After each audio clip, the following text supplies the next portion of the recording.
Hey, what's up? So in today's video, I want to talk about and share my experience and my story on my failed career as a flight attendant. This is I guess, prequel to my failed career as a dental assistant. This happened back in, I want to say, 2022. I was fresh out of high school, 18 years old. And, of course, I'm looking for a career. I'm looking for a journey to start my life path. So I wanted to get out of my small town. The military wasn't looking good as an option. So I decided, hey, I'll be a flight attendant. So I found an airline that would hire at 18, which ironically, or I guess not ironically or whatever, they were the lowest paying airline. So I was only getting paid at $18 if I joined up, which I did. The whole process with joining up, basically you just had to send in a video interview such as this and talk a bit about yourself, why you want to be a flight attendant or whatever. And honestly, I was surprised that, they chose me for whatever reason. I don't think my answers are that good, to be honest. But hey, they chose me. And, later on, I got a email from them telling me to, show up at this hotel down in this city. And you're going to be staying here for a month in this hotel. Each day, you're going to be going to a training facility where you're going to learn how to become a flight attendant. So I did that, and let me tell you guys, the training arc, so to speak, was pretty brutal. Honestly, it was a strict regimen. We'd wake up super early in the morning, and we wouldn't finish with training till or no, we started probably I don't even know, 6 in the morning, and then we wouldn't get done till 5 p.m. in the afternoon. And it was exhausting training, man. It was lots of packets. It felt like high school all over again, to be honest. Lots of packets, no actual teaching, just, reading a lot of material. And there was, of course, when you're up there, it's a lot of responsibility. So you had to learn a shit ton of acronyms, man. It was insane, the amount of stuff that they use. As you can imagine, 6 a.m. to 5 p.m. every day, that was exhausting. And then they gave you homework on top of that, where you had to come back to the hotel and freaking do these massive packets and take these tests, because if you don't pass these tests, you're going home, man. That's it for you. And, throughout this training arc or whatever, I guess they technically paid us. They gave us these little, basically gift card, Visa gift cards for, I think 200 each week or something like that. And I never used it because the Goyam genetics in me prevented me from wasting money like that compared to my fellow my peers in that. And that brings me on to another topic. Obviously, as a flight attendant, especially a male one, there wasn't a lot of male flight attendants in my class. It was, of course, a majority female, and it was me and three other men. And with that, everyone had to, share a room. So 2 people in a room. And, I got with my one roommate. He was cool, but, halfway through the program, I guess he he was riding around on a electric scooter or whatever in the city. And he ended up crashing and breaking his arm. So he had to go home for that. And, he got kicked out of the program for it. And, I wasn't really the closest to him or whatever. So with that, it was kind of a benefit to me because, hey, I got the room all to myself, 2 beds all to myself. What could I use them for? Fucking nothing at all. And then there were 2 other guys. They were cool, I think they just looked at me as competition or whatnot because, when you're around that many women with, relationships forming and everything. And what I noticed definitely was, that very big high school energy that the training facility had, where it was a lot of gossiping, a lot of backstabbing and stuff, a lot of petty drama between the women. Just every day it was a headache. It was every day someone was crashing out on each other in the classroom, and then at the end of it, it would take even longer for us to get through the topics in the classroom. Because someone would be having a freak out episode on someone else, and we'd have to stop the entire class and discuss it, try and sort out this beef. And then other times there was this one lady. She was nice to me, but it was each thing that the instructor said to try and teach us, she would go on a tangent about a story about her own life, and through that it just extended the class period so long. So the days were grueling. The company, they paid for our lunches and everything, so we were fed, even though it was not really the best time. And I'll be honest. All right, so this is a little known fact about me is, you know, at 18 years old, I never done laundry by myself, so my entire time there, I never washed my uniform. Or I would say like probably 50% through the month-long course or whatever, I never washed my uniform because I didn't know how to use a washing machine. So eventually I was like, oh damn dude, I fucking smell. So I would like spray myself down with cologne, and you know, hopefully that would mask it. Man, I was it was not the smartest individual back then, nor am I still any smarter. But I caved in. I had to ask one of my female I guess peers or whatever. I had to ask them, hey, could you teach me how to use a washing machine? And you know, she was really nice about it. So you know, I learned how to use a washing machine and a dryer, of course. So I stopped smelling like absolute shit, which was a net benefit for everyone, honestly. But to continue on with the training, you know, I mean, it wasn't bad. It's just a lot of material that you have to go through, and you know, we would do like role play scenarios and everything. And I feel like it wouldn't really like it kind of teaches you what to expect, but yet again, like nothing prepares you when you're actually like on the flight or whatever, and you're dealing with like legit customers, and they're like giving the most like bullshit complaints, like, oh, there's not enough ice in my drink, or can you bring me some water, or something stupid like that. Nothing like the training doesn't prepare you for handling all that stuff. And I would say, like, you know, overall, I wasn't really suited to become a flight attendant. Well, after looking at my whole tenure as one, because you know, I really didn't like the fact that, you know, I feel so like socially constrained to acting a character and behaving in a certain way. Like as you guys see throughout my videos, I'm a character, and you know, it's hard to, you know, contain that for me. You know, I want to express myself how I want to express myself. And with you know, flight attending, I just felt super restricted. Like I had to be just this robot, man, this robot up in the sky, you know, taking orders and everything. And it just didn't feel like me. It felt like a real trap.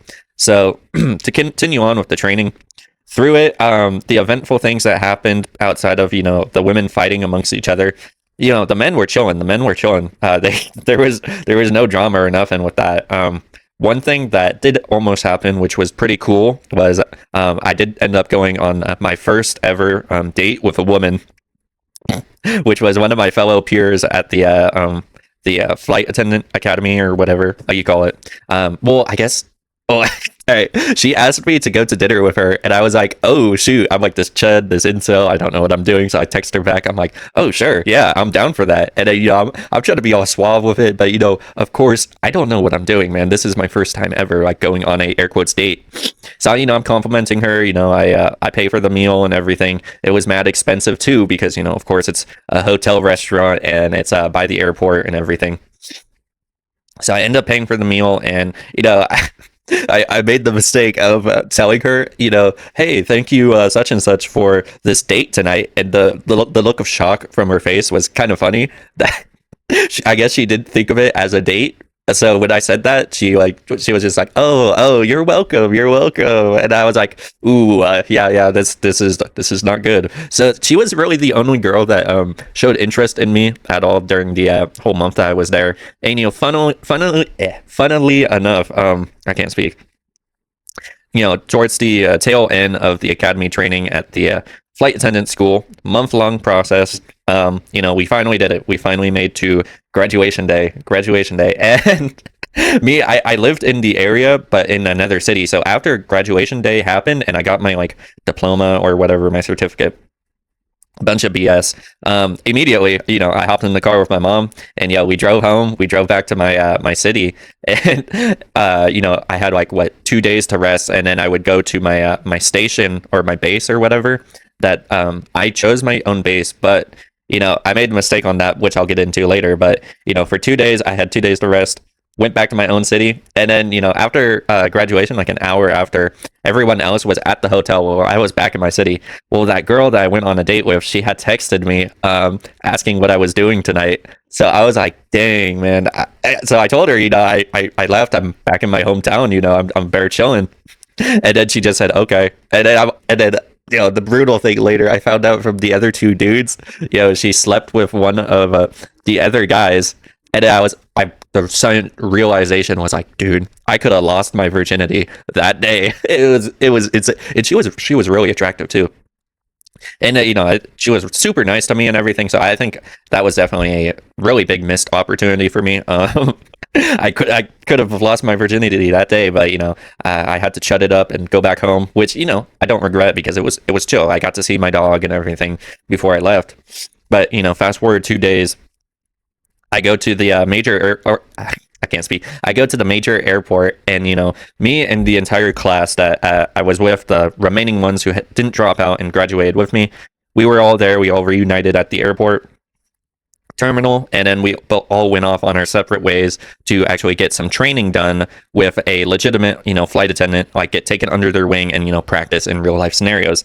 Now doing that, it was difficult, man. Like I really didn't learn anything. My first trainee or trainer person, I should say, she was super nice. She was lovely.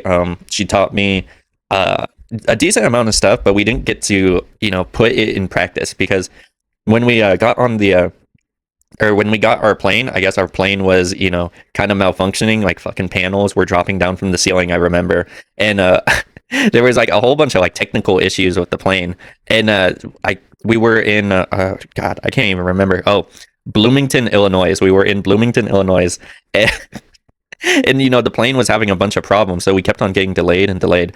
But finally, the plane was like cleared to take off or whatever, and the entire time there were only two old ladies inside the plane that we had to take care of. So legit, I didn't have to do, my computer screen turned off, but we didn't have to do anything. So I really didn't learn how to do anything because there was only two passengers. Like this isn't really applicable or whatever.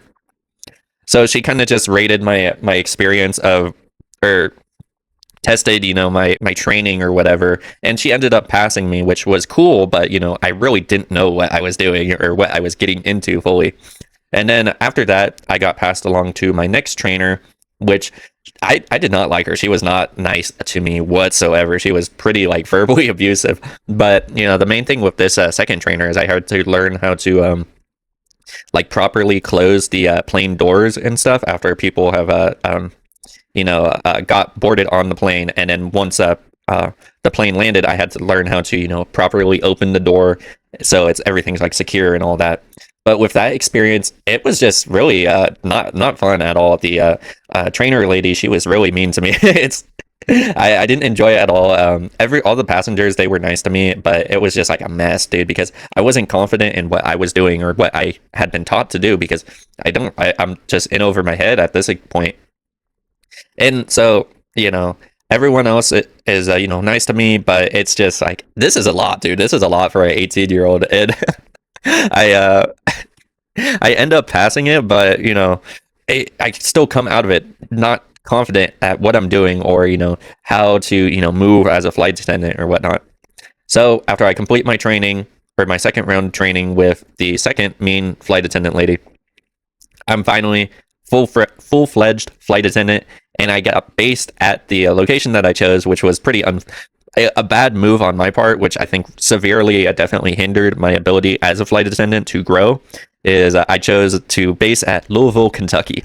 And let me tell you something about Louisville. Well, when I was flying in, of course, that this is not the the way to, or Louisville is the proper pronunciation of it, but I came in, I was like, yeah, I'm a new flight attendant, talking to my people that are sitting by me. I'm like, yeah, I'm a new flight attendant, I can't wait to be based in Louisville. I'm gonna tell you, everyone on the plane, man, like cranked their necks straight over to me and corrected me and be like, it's actually Louisville. And I'm like, oh dude, this place. But after that correction, now know how to pronounce it, is Louisville, Kentucky. It's a weird pronunciation, but that's how they pronounce it. So let me tell you about Louisville, Kentucky's airport, man. Louisville, Kentucky's airport is super tiny. It is incredibly small. So with that, or let me back up a little bit. So when you get based, you don't immediately go on flights unless you were at like a busy airport or whatever. You get set on a reserve list. Now with the reserve list, to explain it, it is basically, starting out, you're not obviously going to get straight away on flights unless you're at a busy airport or such and such. Now with the reserve list, it's basically if any of the mainline flight attendants call out, then you take their spot. So that's what the reserve list is. So you're basically waiting in the crew quarters at the airport, just waiting for someone to call out. And with Louisville, Kentucky's airport, it's so small. Nobody ever called out for me, man. No one ever called out sick or nothing. So for 30 days, for a whole month, I just sat in the crew room at the airport for 8 hours every day. I never got to fly. I never got to fly as a flight attendant, man. So it sucked so bad, man, because I legit, the 30 days there, they had Netflix in the room. I watched the entire series of fucking Breaking Bad over, well, for probably like, I think that was like my third rewatch of Breaking Bad at that point. I finished the whole series in that month, man. It was like I never got to fly. I was just chilling in the crew room for 8 hours every day, getting paid what, $18 an hour. And you know, some people are like, "Oh, that's not a bad situation, Typhon." Dude, no, I'm like completely away from my home. I'm not flying. I'm not learning anything. If someone did call out and I got on the plane, I wouldn't know what the fuck to do because I'm so out of practice. I don't know what I'm doing. So it was, I guess, low key a blessing in disguise that I never got on a plane because I wouldn't know what I'm doing as a flight attendant. But you know, on the other half of that, let me explain. When I moved to Louisville, Kentucky, they have these things called crash pads. Crash pads are basically like a landlord's apartment that only flight attendants and like pilots or co-pilots or whatever can stay at. They're the only people that can stay at them, and you pay them, I don't know, like $400 or whatever a month to basically have a bunk bed in a room, and you share it with like a bunch of other people. But keep in mind they're not all there at the same time because they're off doing their own like flights or whatever. So it would be random people at the house at all times, from like all over. And I was in a I didn't have the most money, so I didn't choose. I chose the probably the worst like safety wise location because it was the cheapest and it was the closest to the airport. Because keep in mind, when I moved to Louisville, Kentucky, I don't have a car. So, I had to Uber from the crash pad all the way to the airport, back and forth each day, man. And then, like, dude, that just wasn't, financially sustainable for me. I was happy at the opportunity to, finally have my like independence as an 18-year-old or whatever, to have, finally said, oh, I moved out, bro. But it wasn't worth it. I regret it. I regret it, honestly. So I was pretty much losing money being a flight attendant. I was dipping into my savings to, actually like live, basically, to actually do the job. So after 30 days of doing that and having finished Breaking Bad, I was like, I don't want to do this anymore. So, I told the regional boss or whatever, I told him, I have a family emergency going on back home. So I can't do the job anymore. I gotta get on a plane and go back home. And they bought it, and I came back home, and that was my time as a flight attendant, man. I never got to fly. I probably would have been single-handedly the worst flight attendant if I did fly something.